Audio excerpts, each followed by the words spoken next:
महाराष्ट्रात गुंडांसाठी चालवलेले राज्य आहे अशी टीका खासदार संजय राऊतांनी केली आहे। सरकारी कामे गुंडांना दिली जात आहेत। 8,000 कोटींच्या रुग्णवाहिकेचे काम कुणाला दिले? बाळाराजाकडून दबाव टाकला जात आहे। 2024 नंतर सगळ्यांचा हिशोब दिला जाईल। मुख्यमंत्र्यांशी संबंधित सर्व माफिया लवकरच समोर येतील। 1.5 वर्षात महाराष्ट्रात केवळ गुंडगिरीच्या बातम्या आल्या असेही यावेळी बोलताना राऊत म्हणाले। डिझनी प्लस हॉटस्टार या OTT प्लॅटफॉर्मने पासवर्ड शेअरिंग बंद करण्याचा निर्णय घेतला आहे। आधी हा निर्णय कॅनडापुरता मर्यादित होता, पण आता जगभरातील वापरकर्त्यांसाठी पासवर्ड शेअरिंग सुविधा बंद केली जाणार आहे। याबाबत डिझनीचे chief financial officer Hugh Johnston यांनी माहिती दिली। ही सुविधा 1 मार्च पासून बंद करण्यात येईल। याआधी नेटफ्लिक्सने पासवर्ड शेअरिंग बंद केले होते। अभिनेते अमिताभ बच्चन आपल्या अभिनयामुळे चाहत्यांच्या मनावर राज्य करतात। त्यांचे लाखो चाहते आहेत। त्यातच आता अमिताभ बच्चन हे काल अयोध्येत दाखल झाले होते। येथे त्यांनी नुकत्याच निर्माण झालेल्या राम मंदिरात जाऊन रामलल्लांचे दर्शन घेतले। येथे मोठ्या प्रमाणावर चाहत्यांनी गर्दी केली होती। दरम्यान राम मंदिरात दर्शनासाठी हजारो भाविक येत आहेत। दिवसेंदिवस येथील गर्दी वाढतच आहे। गाडीखाली कुत्रे आले तरी विरोधक राजीनामा मागतील असा टोला गृहमंत्री देवेंद्र फडणवीसांनी विरोधकांना लगावला आहे। विरोधी पक्षाचे काम विरोधी पक्ष करत आहे, पण या घटनेचे कोणी राजकारण करू नये असेही यावेळी फडणवीस म्हणाले। काही दिवसांपासून राज्यातील कायदा सुव्यवस्थेवरून फडणवीस चांगलेच विरोधकांच्या निशाण्यावर आले आहेत। कालच्या गोळीबारानंतर सर्वच विरोधी नेत्यांनी फडणवीसांच्या राजीनाम्याची मागणी केली आहे।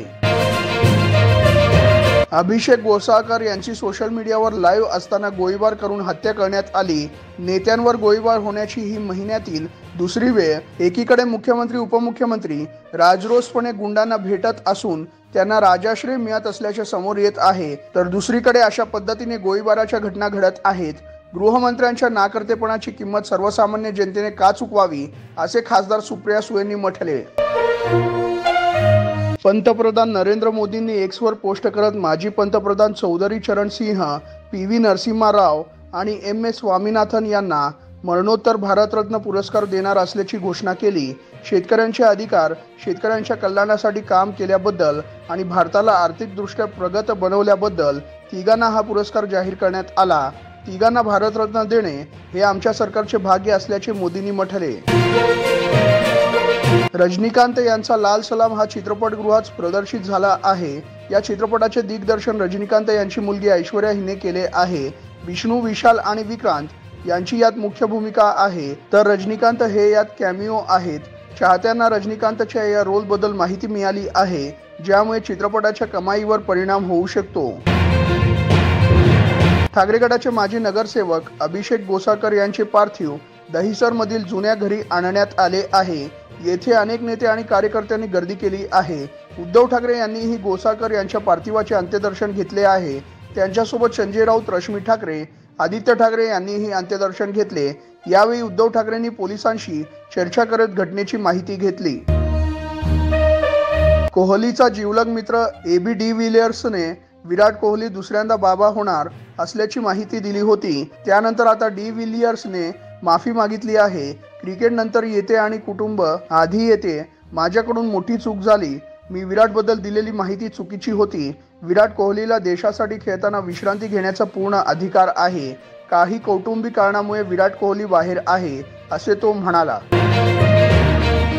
पुण्यात लवकरच स्काय बस सेवा सुरू होणार आहे। या बसेस IT पार्क आणि हिंजवडी परिसरातील कंपन्यांमध्ये नागरिकांना जाण्यासाठी मदत करणार आहेत। त्यामुळे मेट्रोला पूरक सेवा मिळेल। ही प्रक्रिया अंतिम टप्प्यात असून लवकरच या प्रकल्पाचे भूमिपूजन होईल अशी माहिती उपमुख्यमंत्री देवेंद्र फडणवीसांनी दिली आहे। त्यासोबतच येत्या वर्षभरात टाटाच्या मेट्रोचे काम पूर्ण करण्यात येणार आहे असेही त्यांनी सांगितले। केंद्राकडून माजी पंतप्रधान PV नरसिम्हा राव, चौधरी चरण सिंह, MS स्वामीनाथन, लालकृष्ण अडवाणी व कर्पूर ठाकूर यांना भारतरत्न पुरस्कार जाहीर केला आहे। आता राज ठाकरेंनी स्वर्गीय बाळासाहेब ठाकरेंना भारतरत्न देण्याची मागणी केली। भाजप प्रणित सरकारने राजकीय औदार्य दाखवलेच आहे, तर मग हेच औदार्य त्यांनी हिंदू हृदय सम्राट स्वर्गीय बाळासाहेब ठाकरे यांना देखील भारतरत्न घोषित करून दाखवायलाच हवे असे ते म्हणाले। संसदेचे सध्या अर्थसंकल्पीय अधिवेशन सुरू आहे। या अधिवेशनादरम्यान पंतप्रधान नरेंद्र मोदी यांनी काल संसद कॅन्टीनमध्ये खासदारांसोबत जेवण केले। यावेळी त्यांनी खासदारांसोबत विविध विषयांवर गप्पा मारल्या। त्यांच्या सहभोजनाचे फोटो समोर आले आहेत। दरम्यान काल संसदेत भाषण करताना मोदींनी माजी पंतप्रधान मनमोहन सिंग यांचे कौतुक केले होते। समाजवादी पक्षाच्या खासदार जया बच्चन यांनी भर सभागृहात माफी मागितली आहे। राज्यसभेतील 68 खासदारांचा कार्यकाळ संपत आहे। यामध्ये जया बच्चन यांची देखील समावेश आहे। लोक मला नेहमी प्रश्न विचारतात की मला इतका राग का येतो, पण तो माझा स्वभाव आहे। मी स्वतःला नाही बदलू शकत। माझ्याकडून चुकून कळत न कळत मन दुखावले गेले असेल तर, कुणाला ते खूप पर्सनल लागले असेल तर मी माफी मागते, असे जया बच्चन म्हणाल्या। संजय राऊतांनी बाळासाहेब ठाकरेंची नरेंद्र मोदींना आठवण करून दिली आहे। स्वतःला हिंदुत्ववादी म्हणणाऱ्या मोदींना पुन्हा एकदा हिंदू हृदय सम्राट बाळासाहेब ठाकरेंचा विसर पडला आहे। पहिल्या 2 व आता 3 नेत्यांना अवघ्या एका महिन्यात भारतरत्न देऊन गौरविण्यात आले आहे। मात्र वीर सावरकर किंवा बाळासाहेब ठाकरे यांच्याकडेही दुर्लक्ष करण्यात आले आहे, जे भारतरत्नासाठी अधिक पात्र आहेत, असे त्यांनी ट्विट केले आहे। संभाजीराजे छत्रपती हे लवकरच नागराज मंजुळेंच्या खाशाबा जाधव यांच्या जीवनावर आधारित असलेल्या चित्रपटात दिसणार आहेत। खाशाबा जाधव यांना शहाजी महाराजांनी आर्थिक मदत केली होती। या प्रसंगाच्या चित्रीकरणासाठी मी शहाजी महाराजांची भूमिकेत दिसणार असल्याचे संभाजीराजेंनी सांगितले। माझी चेहरापट्टी, आवाज, माझं नाक यात त्यांना बरंच साम्य जाणवले, त्यामुळे ही भूमिका मी करावी असा त्यांचा आग्रह होता, असेही ते म्हणाले।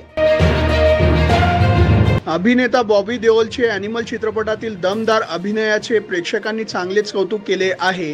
आता त्याच्या आश्रम वेब सिरीजची चर्चा होत आहे। आश्रम 4 सीझन लवकरच प्रेक्षकांच्या भेटीला येणार आहे। प्रेक्षकांनी आश्रमच्या पहिल्या 3 भागांना भरभरून प्रेम दिले आहे। आता प्रेक्षकांना 4थ्या सीझनची प्रतीक्षा लागली आहे। आश्रम 4 सीझन वर्षाच्या शेवटी प्रेक्षकांच्या भेटीला येऊ शकतो, अशी माहिती मिळत आहे। पाकिस्तानमध्ये सार्वत्रिक निवडणुकीसाठी झालेल्या मतदानाची मतमोजणी सुरू आहे। यातच आता माजी पंतप्रधान नवाज शरीफ यांनी दावा केला आहे की PMLN सर्वात मोठा पक्ष म्हणून समोर आला आहे। जखमी पाकिस्तानला संकटातून बाहेर काढण्यासाठी ते इतर पक्षांसोबत आघाडीचे सरकार स्थापन करणार आहेत। नवाज शरीफ शुक्रवारी रात्री लाहोरमधील PMLN सचिवालयात पोहोचले। त्यानंतर त्यांनी कार्यकर्त्यांसमोर भाषण केले। गोळीबाराच्या घटनेनंतर विरोधकांनी देवेंद्र फडणवीसांच्या राजीनाम्याची मागणी केली असता गाडीखाली कुत्रे आले तरी विरोधक राजीनामा मागतील, अशी प्रतिक्रिया फडणवीसांनी दिली होती। यावर खासदार संजय राऊत यांनी प्रतिक्रिया दिली आहे। फडणवीस साहेब, विसरू नका, तुमच्या राजवटीत महाराष्ट्रीयन कुत्र्याचे जीवन जगत आहेत। शिंदे फडणवीस सरकार मुंबईत भुंकते आणि दिल्ली मास्टर्स पुढे शेपूट हलवतात, असे संजय राऊत म्हणाले। मनोज जरांगे हे आजपासून पुन्हा मराठा आरक्षणासाठी उपोषणाला बसणार आहेत। सगळ्या सोयऱ्यांच्या कायद्याबाबत सरकारची स्पष्ट भूमिका नसल्याने आजपासून आपण आमरण उपोषण करणार असल्याचे त्यांनी जाहीर केले।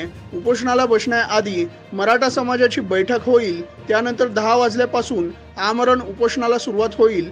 आमरण उपोषणात आपण औषधोपचार पाणी घेणार नसल्याचे त्यांनी सांगितले। मनोज जरांगे पाटील यांनी मराठा बांधवांना एक आवाहन केले आहे। मराठा बांधवांनी आपापल्या आमदारांना उद्यापासून फोन करावा, असे ते म्हणाले। तसेच यामागे आमची भूमिका नसून सर्व आमदारांनी कायद्याच्या बाजूने बोलावं, यासाठी आग्रह असणार आहे। मी देखील सर्व आमदारांना विनंती करतो, मराठ्यांच्या मुलाबाळांसाठी आपण कायद्याच्या बाजूने उभे राहावे, असेही ते म्हणाले।